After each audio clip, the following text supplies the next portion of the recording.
আসসালামু আলাইকুম ডিয়ার। তো বলে না যে কিছু কিছু রেসিপি বা অনলাইনে সব রেসিপি সবসময় ট্রাই করতে হয় না, হয়ে যায়। আমার সাথেও সেম বিষয়টা হয়েছে।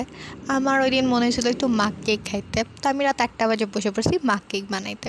তো এই জন্য ফার্স্টলি আমি ডিম নিয়েছি অ্যান্ড চিনি নিয়েছি, দেন এটাকে ভালোভাবে মিক্স করে নিয়েছি। এখানে আমি একটা ডিমের সাথে যতটুকু চিনি হচ্ছে আমার পছন্দ মতো আমি নিয়ে নিয়েছি।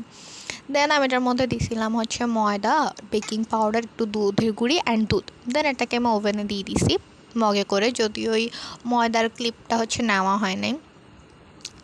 অ্যান্ড যখন আমি এটা দিয়েছিলাম তখন হচ্ছে লাইক রুমের লাইটটা অফ ছিল, সো তাই আমি এটা শ্যুট করতে পারিনি। বাট আমি ওভেন থেকেই দেখতে পাচ্ছিলাম যে না ভাই, এটা তো ভালো হচ্ছে না। অ্যান্ড সি জাস্ট কী হয়েছে, এটা পুরো ফুলে গেছে না, মগ থেকে বের করছি। অ্যান্ড আমার আম্মু বলতেছিল যে তোকে ট্রাই করতে কে বলছে, তোর ফুল ইয়াটা নষ্ট হয়ে গেছে।